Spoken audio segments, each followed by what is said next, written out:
민주당 돈봉투 의혹을 수사하고 있는 검찰이 윤관석, 이성만 의원에 대해서 구속영장을 재청구했습니다. 이게 국회에서 체포동의안이 한 차례 부결됐잖아요. 그리고 50여일 만인데 이번에 청구한 거는 지금 기간을 봤더니 비회기 기간이에요. 이거 검찰이 이 기간에 일부러 청구를 한 걸까요? 아니면 딱 우연히 맞은 걸까요, 시점이?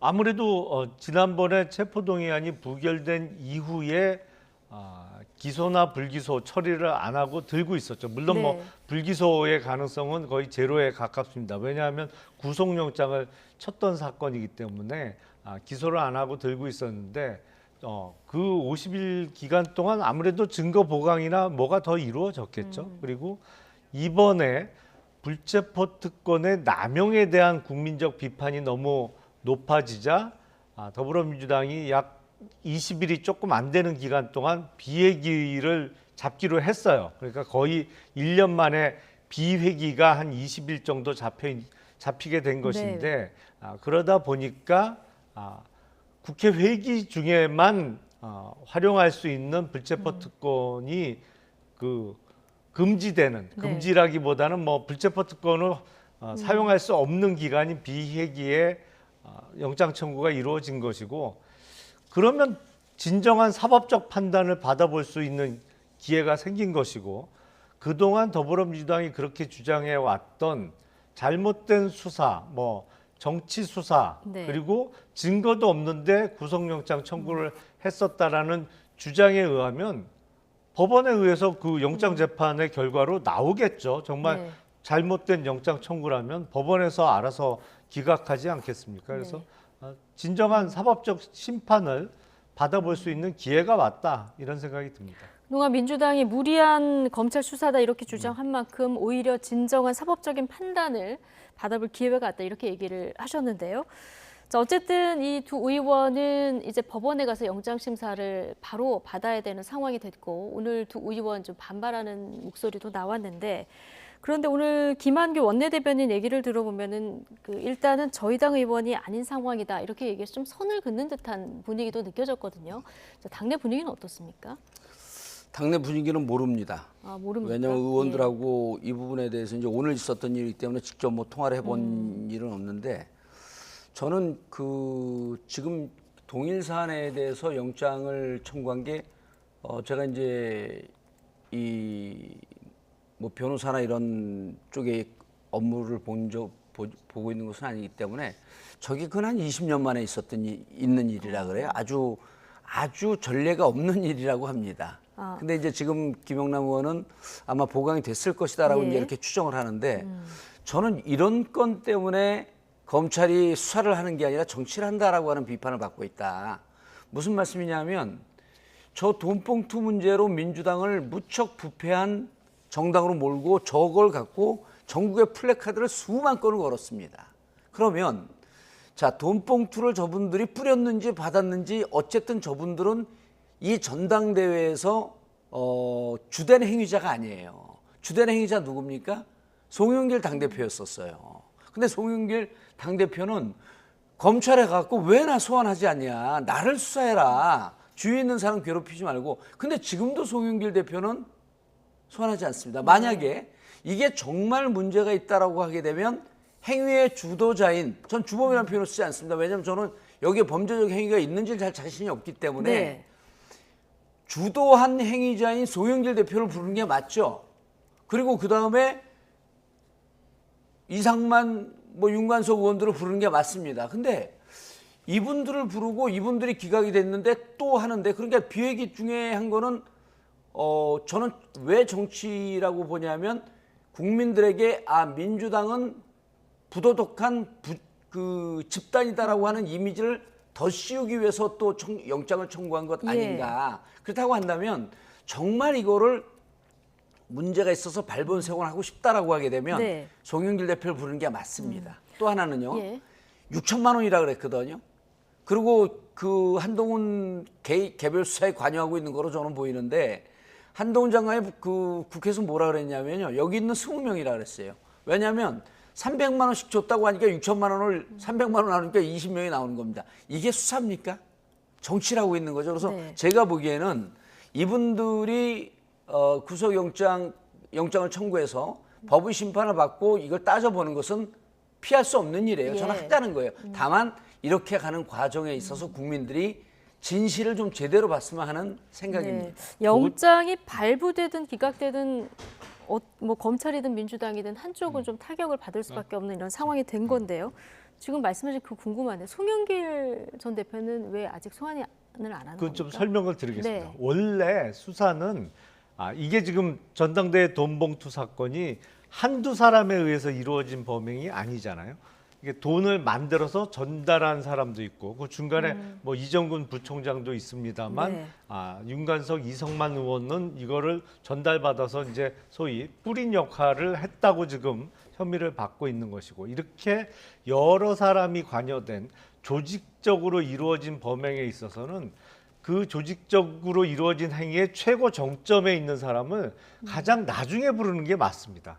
그러니까 우리가 조직범죄 수사할 때 소위 우두머리라는 사람이 있다면 그 사람이 제일 마지막에 소환을 당하는 것이죠. 왜냐하면 밑에서 진술도 확보해야 되고 또 중간에 있는 사람을 일종의 뭐 구속이라든지 아니면 어떤 사법적 절차를 통해서 맨 위에 정점에까지 올라가는 과정과 행위에 있어서의 네. 진술을 확보한 이후에 마지막에 부르는 것이거든요. 그러니까 조직 범죄에 있어서 최고 정점에 있는 사람을 제일 먼저 부르는 것은 좀 오해가 있으신 것 같습니다. 네. 그렇기 때문에 나중에 송영길 전 대표에 대한 소환이 마지막으로 이루어지는 것이 원래 수사의 전공법입니다. 그러니까 이제 그 김용남 의원이 저렇게 말씀하시는 거는 당에서 전당대회 과정을 치러보지 않은 경험이에요. 뭐냐면 이거를 당에서 전당대회를 수차례 치러본 사람들은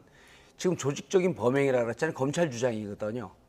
그리고 그것이 조직적인 범행인지 아닌지 다만 지금은 이제 피의자 혐의만 있을 뿐이에요. 예. 그렇다고 한다면 요 진실을 주위에 조직적인 범행이라고 단정하고 접근한 거 아닙니까? 가장 잘하는 사람이 누굴까요? 송영길 대표예요. 예. 아니 자, 전당대회 당대표 출마해 보신 적 없으시잖아요. 없기 때문에 정확하게 합니다. 아니, 근데 전당대회를요. 뭐 본인도 안 해보셨으면서 뭘 전당대회를 남이 경험 없어서 그렇게 좀 모른다 모르는 거 그래요. 알려주면 좀 그런가 보다 좀 끄떡끄떡 안 있어요. 해보셨잖아요, 뭐냐면 본인도. 전당대회를 네. 20회를 기획을 했어요, 제가. 그리고 전당대회가 어떤 구조로 흐르는지 알게 되면 조직적인 범행이란 표현을 못 써요. 정치하는 사람은 이 전당대회에서 설사 돈봉투가 오갔는지는 어쩐지 모르지만 정치하는 사람이 전당대회에 그러한 행위에 대해서 조직적인 범행이다? 이러면 정치 못합니다. 네. 자, 이렇게 깊이 있는 돈봉투 의혹 사건 얘기까지 들어가면 오늘 안에 이거 안 끝날 것 같고요. 어쨌든 송영길 전 대표 연구 과정까지 중단하고 들어왔는데 그럼요. 아직 소환이 안 된 상황이라 좀 그 부분은 답답할 것 아니, 같기도 합니다. 검찰에서 들어오라고 한 건 아니고 더불어민주당에서 그렇죠. 빨리 예. 귀국을 하라고 독촉을 했던 아니, 거죠. 송영길 전 대표도 법률가시니까 이런 상황을 잘 알 텐데 일찍 들어오셨단 말이죠. 그런데 백현동 수사 그리고 지금 대북 쌍방울의 대북 송금 사건 이 두 가지를 합해서 검찰이 이재명 대표를 소환할 가능성이 좀 언급이 됐고요. 그리고 영장 재청구 가능성도 지금 언급이 되고 있는 상황인데 자, 오늘 이렇게 돈봉투 의혹에 대해서 영장이 다시 한번 청구되다 보니까 이재명 대표에 대한 영장을 청구한다면 언제가 될까? 이 부분에 이제 자연스럽게 시선이 좀 모아지는데 어떻게 예상하십니까? 저는 영장 청구하고는 쉽겠지만 네. 영장 청구 못할 거라고 봅니다. 아예 영장 청구 자체를 못할 예, 거다. 저 백현동은 예. 잘 모릅니다. 그리고 지금 언론의 관심사로 뜨고 있는 게 이제 이화영 그 쌍방울 네. 800만 불 대북 송금 건인데 이거는 중요한 게 증거는 없습니다. 뭐 북한 노동당 압수수색 못할 거 아닙니까? 그럼 북한에서 돈 받았다라고 하는 사람 증인을 못 세울 거 아니에요? 그렇다고 한다면 결국은 쌍방울 측 증언은 중요하지 않습니다. 왜냐하면 쌍방울 같은 경우는 검찰이 기소하는 과정에서 여러 가지로 봐줬다라고 하는 정황이 나오고 있기 때문에 쌍방울 증언은 별로 신뢰할 수가 없습니다. 그렇다고 한다면 당시 평화부지사로 있었던 이화영 부지사의 발언을 확보를 해야 되는 거거든요. 이화영 부지사의 발언을 확보 못합니다. 왜냐하면요. 네. 그런 일이 없었기 때문에 그렇죠. 지금 얘기가 나왔다 들어갔다 하는 걸 갖고 예. 검찰이 기소하기란 또 영장 청구하기란 대단히 어려울 거라고 봅니다. 네, 8월 8일 이화영 전 부지사 재판까지 좀 지켜봐야 될 것 같은데 자, 김용남 전 의원께서 보시기엔 법률가시기도 하시니까요. 검찰이 지금 이번 사건 관련해서 영장을 청구할 가능성에 대한 의견, 그리고 네. 청구한다면 자, 지금처럼 비회기 기간에 청구할 가능성이 있을까요? 높을까요? 아니면 회기가 지난 다음에 청구할 가능성이 높을까요? 제가 보기엔 검찰의 이재명 대표에 대한 제2차 구속영장 청구는 있을 것으로 예상이 됩니다. 다만 대북 송금 사건과 백현동 사건의 범죄 사실을 하나로 묶어서 네. 영장 청구할 가능성이 높은데 대북 송금 사건은 지금 이화영 전 부지사의 진술 번복이 있었느냐 없었느냐 이게 뭐 옥신각신 하잖아요. 근데 법정을 통해서 곧 확인이 될 것이고 네. 이화영 전 부지사가 이재명 당시 도지사에게 보고한 것으로 진술 번복했다고 하면 이제 이재명 대표에 대한 소환은 바로 이루어지겠죠. 그리고 백현동 사건은 지금 그 이재명 당시 성남시장 후보자의 선대위원장을 했던 김인섭 씨까지는 구속이 예. 되어 있습니다.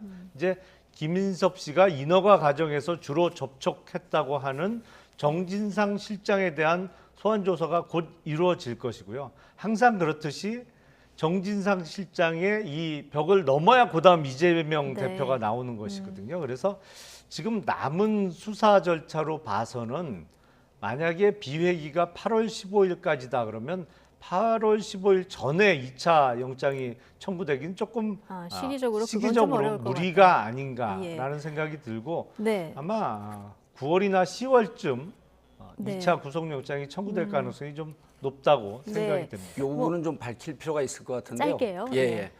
8월 8일 재판이 피고인이 이화영입니다. 근데 검찰이 지금 얼마나 자신이 없냐면 당일날 이화영 피고인을 부르지 않을 거라고 하는 게 오늘까지 정보입니다. 뭐냐면 이화영 피고인이 그날 나와서 나는 그런 발언 한 적 없습니다. 라고 하게 되면 지금까지 공들인 게 다 뒤집어지는 거거든요. 그래서 8월 8일 날 재판을 보고 예. 결정을 해야 된다라고 하는 그 8월 8일은 아무것도 남지 않는 빈 깡통으로 끝날 것이다. 부르지 않는다고 했습니까? 아니 그 발언은 나오지 않았는데 제가 파악한 취재한 정보에 따르면 예. 검찰에서 진술한 내용만 갖고 재판을 하겠다라고 하는 거 하면서 예. 이화영 피고인을 부르지 않겠다라고 하고 있고 그게 아마 거의 확실시 되는 것으로 알고 있습니다. 예. 그렇다고 한다면 그날 재판은 깡통이고 그렇다고 한다면 또 네. 한 번 넘어가서 9월, 10월 무한정 늘어지는 거죠. 그렇죠. 그래서 영장을 청구 못할 것이다 이렇게 못할- 보셨는데 못합니다. 일단 예. 이화영 전 부지사가 나오는지 이것부터 좀 봐야 될 것 예. 같고요. 이재명 대표의 10월 사퇴설 얘기가 계속 지금 나오고 있어요. 장성철 공론센터 소장이 이 얘기를 이재명 대표 측 핵관한테 들었다. 이걸 다시 한번 이제 확인을 했는데 다만 내가 얘기했기 때문에 김이 빠져서 10월엔 사퇴 못할 것이다. 이런 얘기까지 했어요. 이 얘기 왜 자꾸 나오는 겁니까? 제가 보기엔 10월은 네. 아닐 것으로 보이고요. 예.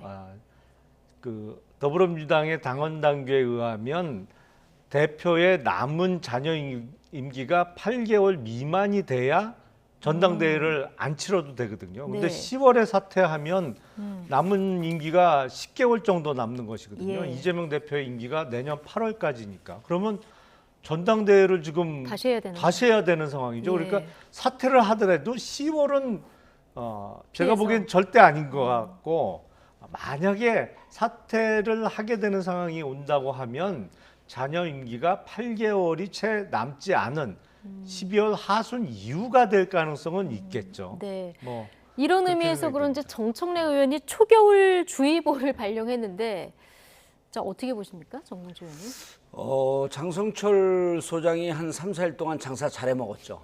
아 그렇게 보시는군요. 예, 이 장성철 민주당 소장이요. 내에서는 전혀 이 얘기가 장성철 지금 소장이 나오지 민주당을 뭘 합니까? 그 본인이 획관이라고 하면서 마치 빨대가 있는 것처럼 얘기하는데 제가 단정적으로 얘기할게요. 장성철 소장은 아무것도 모릅니다. 주위에 제가 누구에게 주워 들은 듯한 얘기는 제가 대충 추정이 되는데 예. 민주당에서는 전혀 근거 없는 얘기예요.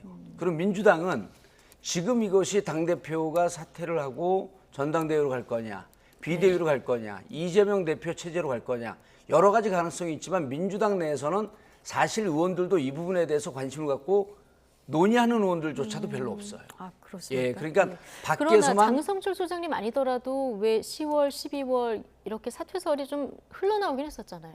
아니죠. 장성철 소장이 얘기하면서 장사가 좀 되니까 유사한 얘기들 다시 이제 들먹인 건데 당이라고 하는 것은 뻔하지 않습니까? 예를 들어 그 비대위로 갈 거냐. 그러니까 비대위로 가면서 총선 지금은 모든 전략이 총선에 이기는 전략입니다. 네. 그럼 당대표가 유지하는 게 맞냐? 이런 여러 가지 가능성에 대해서는 호사가들과 나름대로 전략적 판단을 하는 분들은 여러 가지 얘기할 수 있지만 실질적으로 내부에서는 전혀 근거 없는 얘기입니다. 알겠습니다. 근데요. 전혀 네.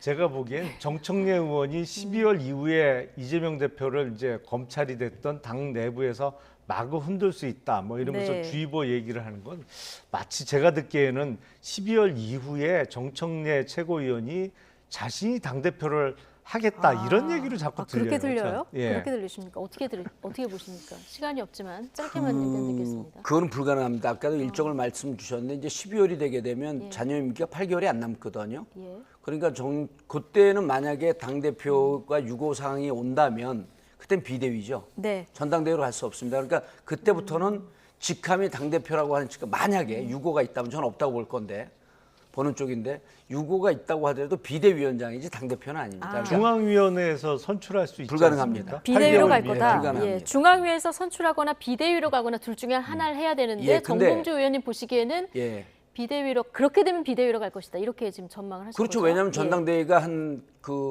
전당대회가 예. 아니라 총선이 한 4개월밖에 안 남기 때문에 정청래 의원이 본인의 이해타산에 따른 실익을 갖고 한 발언은 아니에요. 알겠습니다. 여기까지 듣고요.